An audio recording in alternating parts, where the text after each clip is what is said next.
Did you know that Africa is the second largest continent, holding a population of approximately 1.5 billion people?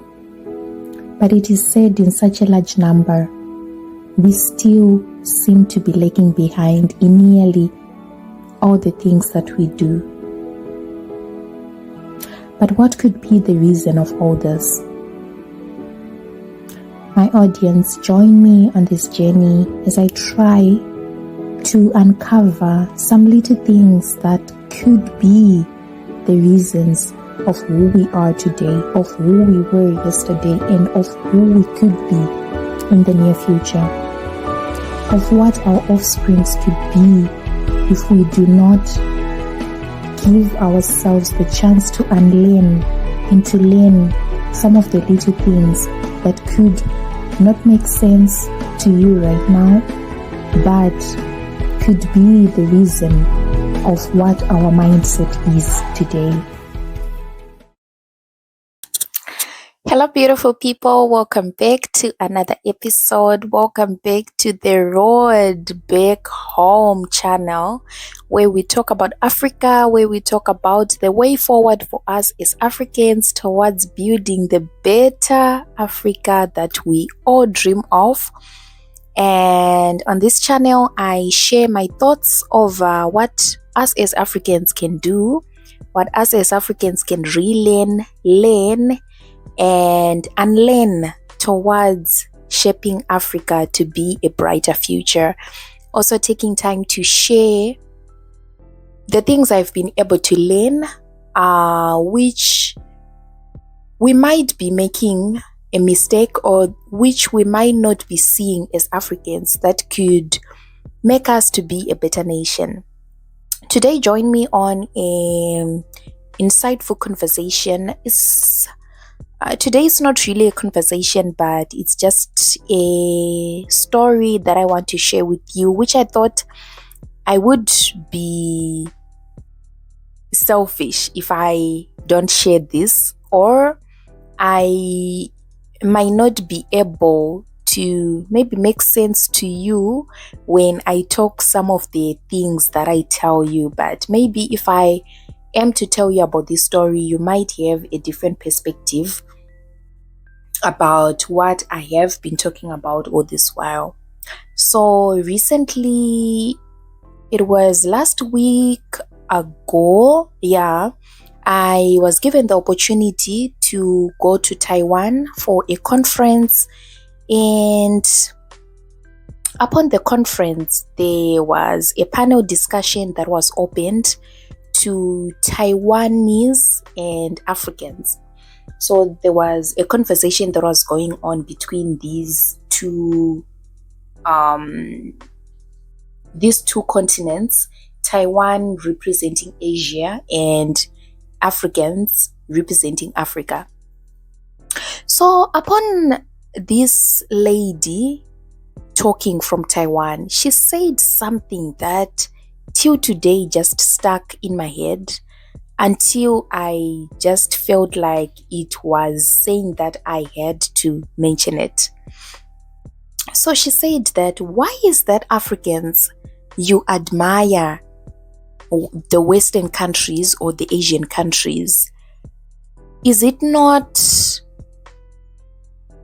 good that we already have a Singapore? Is it not good that we already have Australia, America, the US, all these countries that you admire to go to? Is it not enough that there is already one country like that?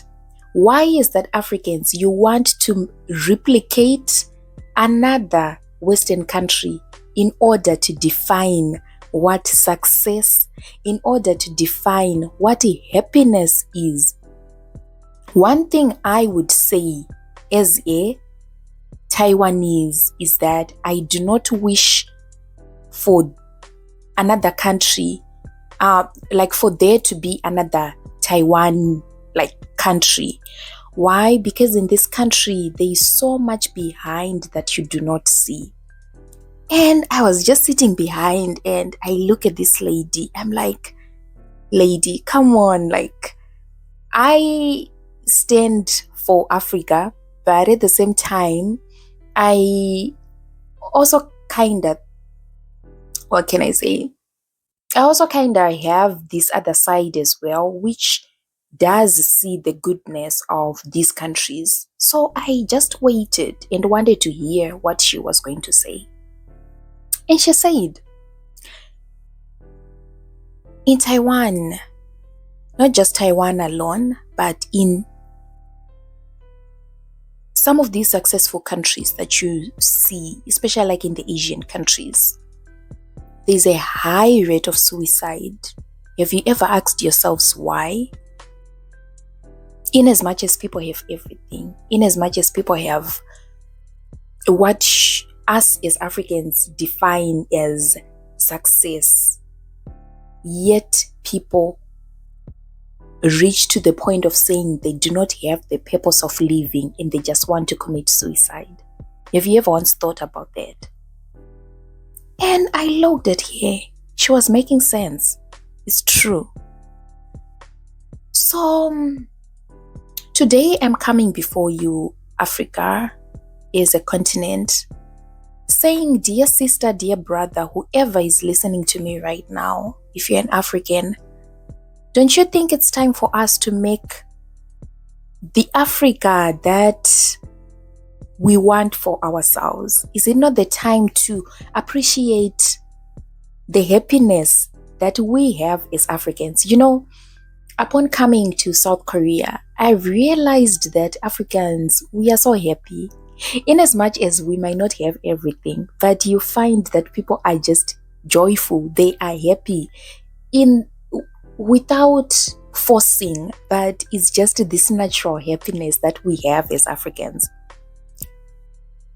While on the other side, when you come here, I have been able to read or to follow up suicides that have been committed by well-known people. In South Korea, they call them like K-pop idols. I think like about 3 of them.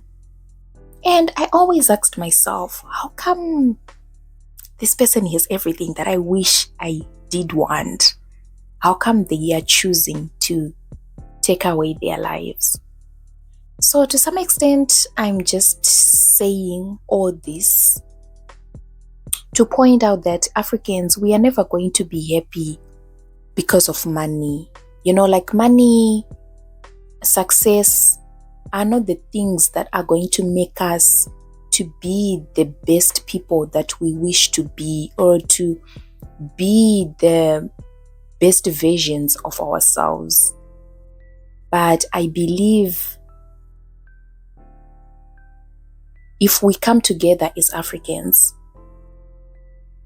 and work towards not removing some of the things or copying some of the things from these Western countries, but just appreciating Africa and starting to work with what we just have to build our continent, I think we would make the best out of what we have. Would you imagine currently the attitude that we have as Africans, this joyful attitude? And if we add on working hard to make a prosperous country, having richness plus happiness, this would be a good combination. But at the same time, what I'm just saying today is, it might not come soon. It might not come as we are expecting.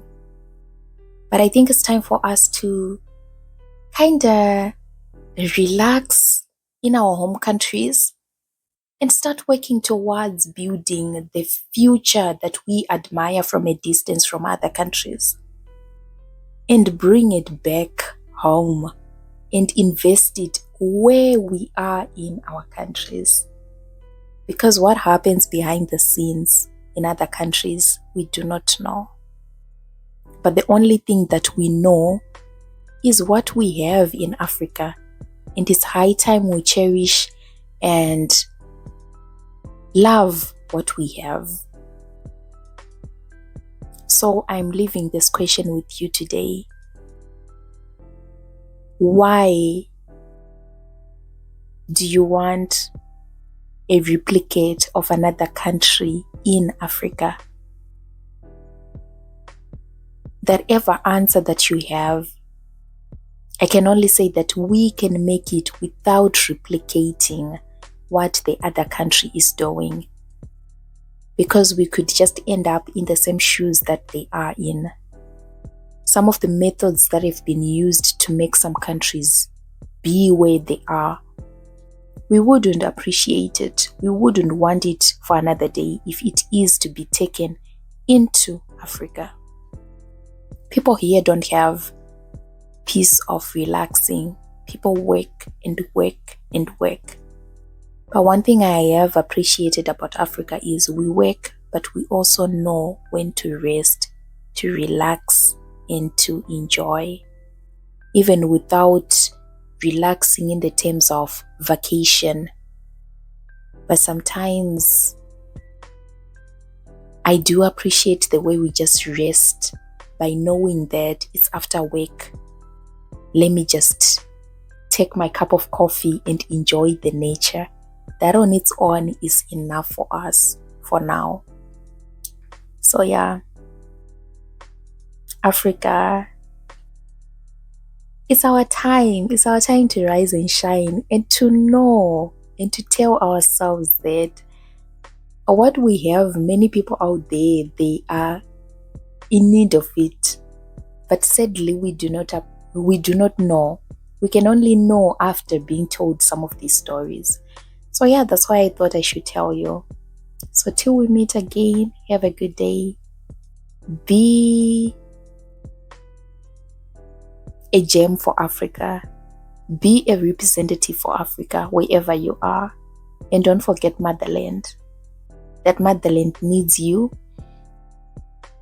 Don't forget that we can only do this if we say yes to the challenge that we have to.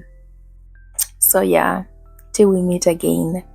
Bye. Don't forget to like, to subscribe, to share, and to comment down below. What is one thing, if you are in diaspora, what is one thing that you thought would finish, but when you arrived there, you found that no, it's not like that? Please share in the comment section so that you also enlighten that brother, that sister who is still back home, who still has that mindset. Bye.